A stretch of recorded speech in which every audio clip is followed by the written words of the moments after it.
در زندگی همین 4 سخن را هیچ وقت فراموش نکنید. برادران عزیز و بزرگوار، درباره موت همین 4 حقیقت را هیچ وقت فراموش نکنید.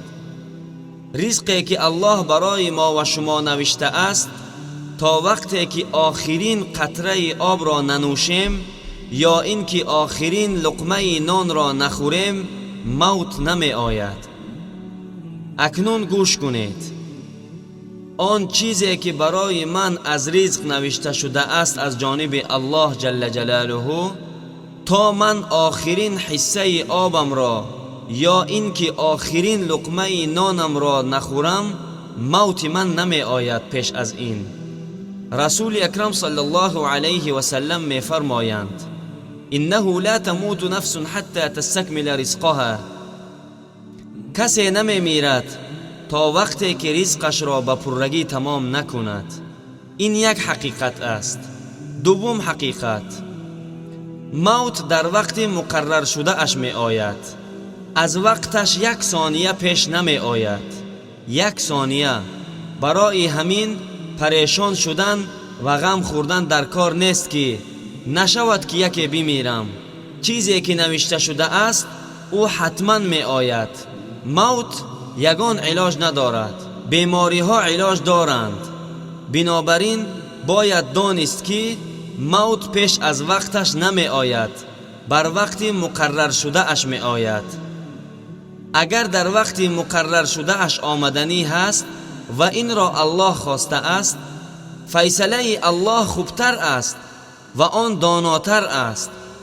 پس خواهش من خوب نیست که من کمتر باز زنده می ماندم یا این که فلانی زنده می ماند.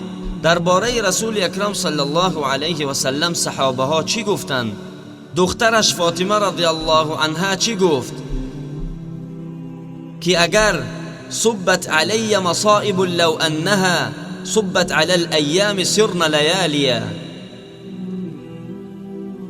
اینقدر غم آمد که اگر اینقدر غم به بالای روزها می آمد، روزها به شب تبدیل می شدند. اما یگان صحابه نگفت که کاش رسول اکرم صلی الله علیه و سلم زنده می ماند خوب می شد. قرآن می گوید: فاذا جاء اجلهم لا یستأخرون ساعه ولا یستقدمون. وقتی که موت می آید تأخیر نمی شود. سیوم حقیقت، با کدام سبب موت آمدنی هست، این هم طی شده است. بعضی ها را بدون سبب موت می آید. یک شخص خواب می رود بیدار نمی شود. دیگر وقت بازی جانش می براید. دیگر وقت خندیدن. بعضی ها وقت راه رفتن. دیگر از بیماری و بعضی ها اصلا بیمار نمی شوند. من لم يمت بالسيف مات بغیره تعددت الاسباب والموت واحد. کسی به شمشیر نمیرد وی در خانه نشسته هم میمیرد. بنابراین این طور گویی که من از همین بیمار میمیرم، این فکر خطا است. سبب موت هم از جانب الله جل جلاله طی شده است، یعنی مقرر است و او تبدیل نمی شود هرگز. به همان سبب موت می آید و سبب را مسبب الاسباب بهتر می داند. چیست سبب؟ الله ذوالجلال هر چیزی که نوشته است او یقینا مطابق همان می شود. خالد ابن ولید رضی الله عنه تبسم کرده از دنبال موت میدان به میدان گشت. موت پیش پیش و خالد ابن ولید رضی الله عنه از دنبالش رفت. موت نه آمد. راوی روایت می کند که خالد ابن ولید رضی الله عنه می فرماید: و ما فی جسدی شبر الا و فیه ضربة بالسیف او رمیة بالسهم.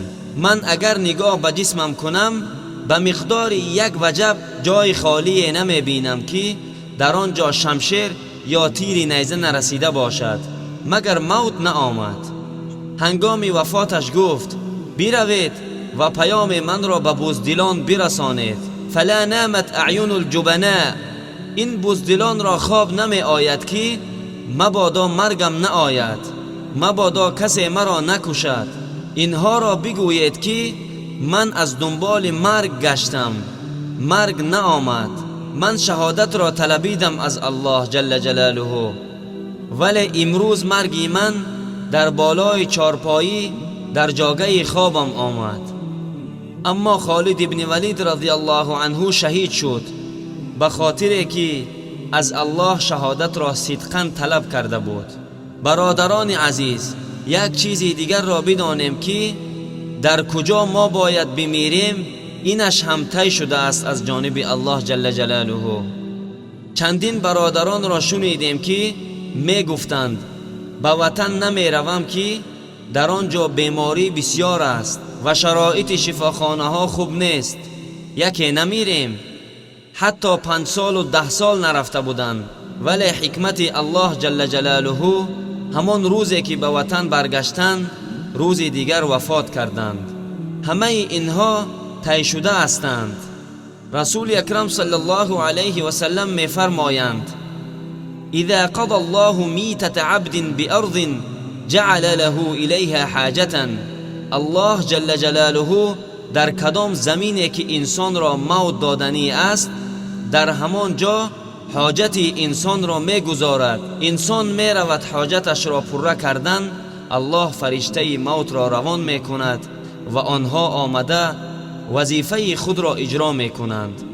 بنابراین برادران عزیز، اگر همین 4 حقیقت معلوم شود، ذره خوف و پریشانی و غم در ما و شما نمی ماند ان شاء الله. اما فقط یک غم و پریشانی در ما باید باشد.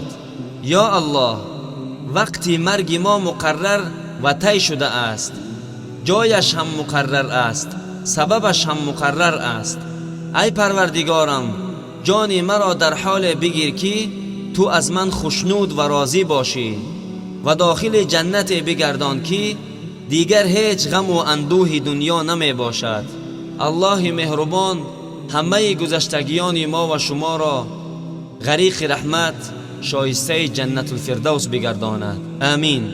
و دعا میکنیم که همه ما و شما در حال از دنیا رحلت نماییم که الله مهربان خوشنود و راضی باشد از ما و داخل جنت گرداند بدون حساب و کتاب و دیدار حبیبش محمد مصطفی صلی الله علیه و سلم و جمال زیبای خودش را نصیب فرماید.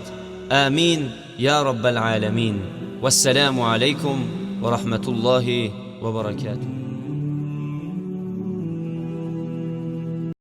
إلهي اجعل كتابك لي شفيعا وبلغني به الشأن الرفيعا إذا جمع الأنام بيوم حشر وقد حملوا بضاعتهم جميعا فثق